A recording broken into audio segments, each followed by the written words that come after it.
Welcome back to our new story जिसका अनवान है रोशनी के मुसाफिर। रूहानी जज्बाती मोटिवेशनल डरमाई जिंदगी बदल देने वाली स्टोरी है। अगर चैनल पे न्यू आया है तो चैनल को सब्सक्राइब करें, लाइक करें, कमेंट करें, शेयर करें और वीडियो को आखिर तक लाजमी देखें। गुमशुदा रास्ते। शाम के धुंधले के में पुरानी मस्जिद के मीनार पर बैठी एक अकेली चिड़िया बार बार पर फड़फड़ा कर उड़ने की कोशिश कर रही थी, मगर मौसम इतना सर्द था कि वो बार बार वापसी इसी पत्थर पर बैठ जाती। फिजा में अजीब सी खामोशी थी, ऐसी खामोशी जो दर्द समेट कर बैठ जाए। इसी मस्जिद के बाहर फुटपाथ पर बैठा रेहान अपने हाथों को जेब में छुपाकर सर्दी से लड़ने की कोशिश कर रहा था। वो 22 साल का था, मगर इसकी थकी हुई आंखें 40 साल के गम उठाए हुए लगती थी। माँ का इंतकाल 2 साल पहले हो चुका था, बाप कभी था ही नहीं। मोहल्लेदार कहते थे कि ये लड़का अल्लाह की अमानत है, मगर इमानत कई बार लोगों के दरवाजों पर पड़ी रह जाती है। रेहान ने 3 बार मेहनत की, नौकरियां की, काम सीखा, मगर हर बार इसे धक्के देकर निकाल दिया गया। वजह, कभी वो बहुत खामोश रहता था, कभी वो देर से पहुंचता, कभी काम ज़्यादा स्लो करता और कुछ लोग बस इसे कमज़ोर समझकर हटा देते। वो खुद को नाकाम महसूस करता था, दर्द इसके अंदर चुपके से पत्थर की तरह जम चुका था। इस शाम वो मस्जिद के दरवाजे के पास बैठा कह रहा था, या अल्लाह, आखिर मैं कब ठीक हो जाऊंगा? कब मेरा भी कोई मकसद होगा? कब मैं मुफीद हूँगा किसी के लिए? इसकी आवाज़ टूट रही थी। इसी लम्हे मस्जिद से एक बूढ़ा शख्स बाहर आया, सफ़ेद दाढ़ी, दाएं हाथ में छड़ी, मगर चेहरे पर वो सुकून जैसे इसने पूरी दुनिया को पढ़ लिया हो। ये बाबा जैद थे, जिन्हें लोग रूहानी हिकमत वाला बुजुर्ग कहते थे। वो रेहान के करीब आए और बोले, बेटा, तुम्हारी आवाज़ मस्जिद तक नहीं अर्श तक गई है, मगर सवाल ये है कि तुम जवाब सुनना चाहते भी हो। रेहान चौंक गया। मैं समझा नहीं। जवाब? कौन सा जवाब? बाबा जैद मुस्कुराए। तुम अल्लाह से बहुत सवाल करते हो, लेकिन खुद से एक भी नहीं करते। रेहान ने नजरें झुका ली अपने अंदर का दरवाज़ा। बाबा जैद ने इसके बराबर बैठकर कहा, रेहान, तुम्हें सबसे पहले ये समझना है कि अल्लाह रास्ता इसे दिखाता है जो चलने को तैयार हो। तुम बैठे हो और इंतज़ार कर रहे हो कि रिज़्क, मकसद, कामयाबी सब आकर तुम्हारे सामने खड़े हो जाएं। रेहान ने सर झुकाकर कहा, तो मैं क्या करूं? अपने अंदर के बंद दरवाजे खोलूं? हर इंसान के अंदर एक रोशनी होती है, मगर तुमने इसे खुद ही कैद कर रखा है। रेहान ने इसे बेबसी से पूछा, और अगर रोशनी ही ना हो? बूढ़े ने इसके हाथ पर हाथ रखा। यही तो मसला है। तुम समझते हो कि तुम टूटे हुए हो, कमज़ोर हो, जबकि हकीकत यह है कि तुम सिर्फ डरे हुए हो। रेहान की आंखों में नमी आ गई। मैं वाकई डरता हूँ, नाकामी से, भूख से, तन्हाई से, लोगों की बातों से। बाबा जैद ने कहा, जो डर जाता है वो खो जाता है, जो डर के बावजूद चलता है वो जीत जाता है। रेहान खामोश हो गया। आओ, आज से तुम मेरे साथ रहो। मैं तुम्हें ज़िंदगी का सफ़र दोबारा सिखाऊंगा। ये अल्फाज इसके लिए किसी मोजज़े से कम नहीं थे। खामोशी में छुपी आवाज़। अगले दिन फजर के वक़्त बाबा जैद ने रेहान को जगाया। उठो बेटा, आज हम एक ख़ास जगह जाएंगे। वो दोनों पुराने जंगल के रास्ते की तरफ चल दिए। सुबह का सूरज अभी पूरी तरह निकला भी नहीं था। दरख्तों पर शबनम के कतरे लटक रहे थे। फिजा में ठंडी हवा थी। वो दोनों एक छोटे से झरने के पास पहुंचे। पानी बहने की आवाज़ पूरे माहौल को नरमी दे रही थी। रेहान, यहाँ बैठो और कुछ मत बोलो, सिर्फ सुनो। रेहान हैरान हुआ, मगर बैठ गया। 5 मिनट, 10 मिनट, 20 मिनट। पानी बहने की सरसराहट, पत्तों की सरगोशी, हवा की हल्की सी सीटी, सब मिलकर एक मध्यम सा मौसीकी का एहसास बना रहे थे।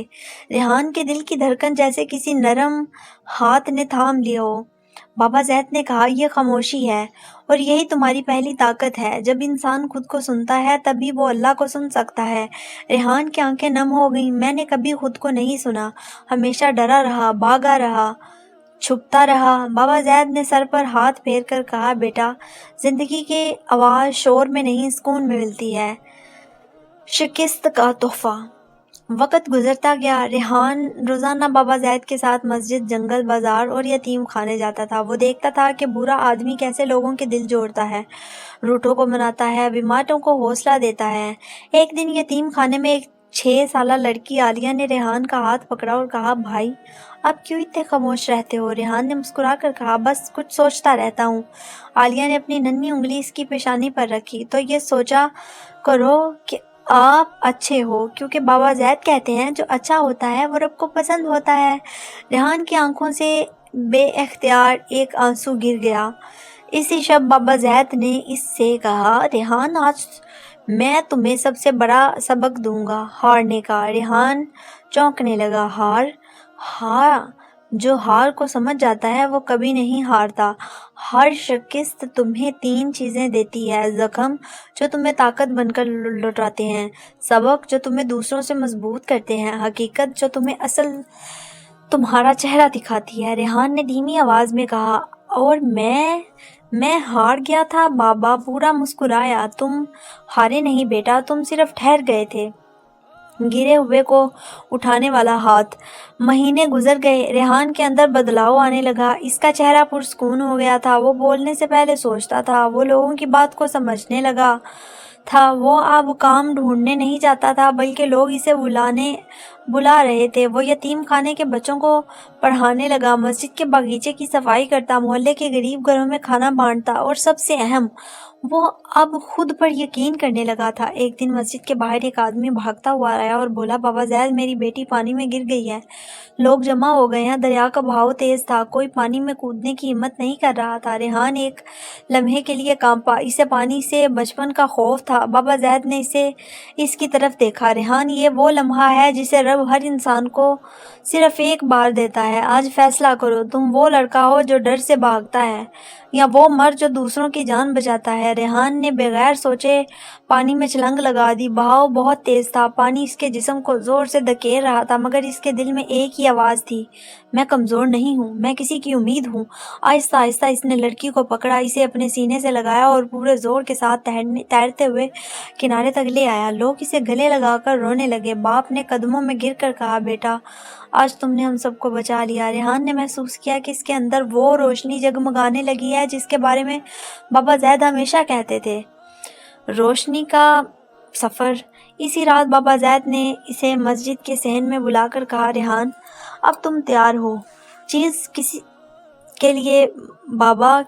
کے لیے بابا؟ بوڑھے نے مسکرا کر کہا، لوگوں کے دل جلتے ہیں مگر وہ روشنی کی طرف کم جاتے ہیں، تم اس روشنی کے مسافر بن چکے ہو، میں تمہیں مضبوط بنا دیا ہے، اب تم دوسروں کو مضبوط کرو۔ ریحان نے پوچھا، مگر آپ کہاں جائیں گے؟ بابا زید نے آسمان کی طرف دیکھ کر کہا، جس نے مجھے بھیجا تھا وہی مجھے واپس بلا رہا ہے۔ ریحان کے قدم لڑکھڑا گئے، بابا آپ مجھے چھوڑ کر نہیں جا سکتے۔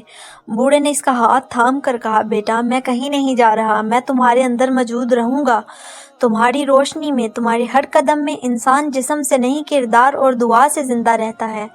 وہ رات بابا زید کی آخری رات تھی، فجر سے پہلے وہ خاموشی سے اللہ کے پاس لوٹ گئے۔ روشنی کے مسافر کی واپسی۔ لوگوں نے انہیں روتے ہوئے دفن کیا۔ ریحان قبر کے پاس بیٹھ کر دیر تک خاموش رہا، مگر اس بار اس کی خاموشی کمزوری نہیں تھی، یہ مضبوطی تھی، ذمہ داری تھی، شکر تھا۔ 40 دن بعد ریحان نے وہی کام شروع کیا جو بابا زید کرتے تھے، یتیم بچوں کی مدد، بیماروں کی عیادت، نوجوانوں کو حوصلہ، ٹوٹے دلوں کو جوڑنا، غریبوں کی گھروں میں کھانا، مایوسی لوگوں کو امید دینا۔ پورا شہر اسے بابا زید کا وارث کہنے لگا۔ ریحان اب وہ لڑکا نہیں تھا جسے لوگ کمزور سمجھتے تھے، وہ روشنی کا مسافر تھا، وہ چراغ تھا جو دوسروں کے راستے روشن کرتا تھا، اور اس کی زندگی کا مقصد اب واضح ہو چکا تھا۔ اللہ نے ہر انسان میں روشنی رکھی ہے، بس کسی کو چاہیے جو اس سے روشنی کو جگا دے۔ کہانی کا پیغام: اصل طاقت تمہارے اندر چھپی ہوتی ہے، خاموشی دل کی آواز سناتی ہے، شکست کامیابی کی پہلی اینٹ ہوتی ہے، روشنی وہی پاتا ہے جو چلنے کا حوصلہ رکھتا ہے۔ انسان کی اصل قیمت اس کے کردار سے ہوتی ہے، ایک نیک انسان 1000 زندگیوں کو بدل سکتا ہے۔ جزاک اللہ۔ ملیں گے نیکسٹ ویڈیو میں نئی کہانی کے ساتھ، تب تک کے لیے اللہ حافظ۔